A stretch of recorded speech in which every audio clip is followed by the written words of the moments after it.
त्रिषष्टितमः सर्गः 63वां सर्ग। संपातिका पंखयुक्त होकर वानरों को उत्साहित करके उड़ जाना और वानरों का वहां से दक्षिण दिशा की ओर प्रस्थान करना। बातचीत की कला में चतुर महर्षि निशाकर ने ये तथा और भी बहुत सी बातें कहकर मुझे समझाया और श्रीराम कार्य में सहायक बनने के कारण मेरे सौभाग्य की सराहना की। तत्पश्चात मेरी अनुमति लेकर वे अपने आश्रम के भीतर चले गए। 1।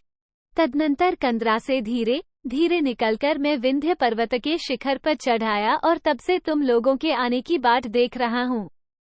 2।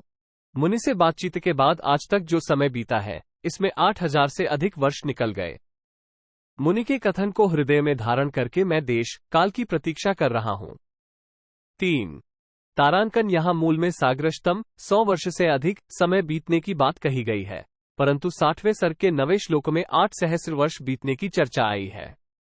अतः दोनों की अक्वाक्यता के लिए यहाँ शत शब्दों को 8 सहस्र वर्ष का उपलक्षण मानना चाहिए। निशाकर मुनि महाप्रस्थान करके जब स्वर्ग लोक को चले गए, तभी से मैं अनेक प्रकार के तर्क वितर्कों से घिर गया। संताप की आग मुझे रात दिन जलाती रहती है। 4। मेरे मन में कई बार प्राण त्यागने की इच्छा हुई, किंतु मुनि के वचनों को याद करके मैं उस संकल्प को टालता आया हूँ। उन्होंने मुझे प्राणों को रखने के लिए जो बुद्धि सम्मति दी थी, वह मेरे दुखों उसी प्रकार दूर कर देती है, जैसे जलती हुई अग्निशिखा अंधकार को। 51/2। दुरात्मा रावण में कितना बल है, इसे मैं जानता हूँ। इसलिए मैंने कठोर वचनों द्वारा अपने पुत्र को डांटा था कि तूने मिथिलेश कुमारी सीता की रक्षा क्यों नहीं की। 61/2।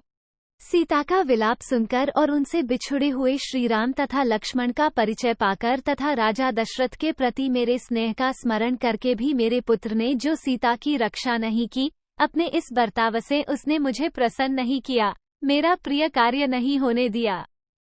71/2।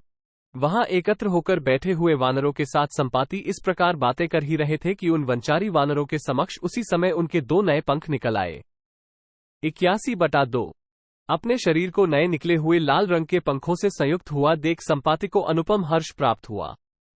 वे वानरों से इस प्रकार बोले। 91/2। कपिवरो अमित तेजस्वी राजर्षि निशाकर के प्रसाद से सूर्य किरणों द्वारा दग्ध हुए मेरे दोनों पंख फिर उत्पन्न हो गए। 101/2। युवावस्था में मेरा जैसा पराक्रम और बल था, वैसे ही बल और पुरुषार्थ का इस समय मैं अनुभव कर रहा हूँ। 111/2। वानरों, तुम सब प्रकार से यत्न करो, निश्चय ही तुम्हें सीता का दर्शन प्राप्त होगा। मुझे पंखों का प्राप्त होना तुम लोगों की कार्य सिद्धि का विश्वास दिलाने वाला है। 121/2। उन समस्त वानरों से ऐसा कहकर पक्षियों में श्रेष्ठ संपाति अपने आकाश गमन की शक्ति का परिचय पाने के लिए उस पर्वत शिखर से उड़ गए। 131/2। उनकी वह बात सुनकर उन श्रेष्ठ वानरों का हृदय प्रसन्नता से खिल उठा। वे पराक्रम साध्य अभ्युदय के लिए उद्यत हो गए। 14।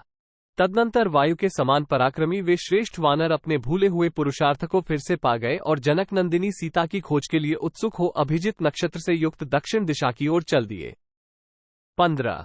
इत्यार्षे श्रीमद् रामायणे वाल्मीकि आदिकाव्ये किष्किंधाकांडे 63तमः सर्गः 63। इस प्रकार श्री वाल्मीकि निर्मित आर्ष रामायण आदिकाव्य के किष्किंधाकांड में 63वां सर्ग पूरा हुआ। 63।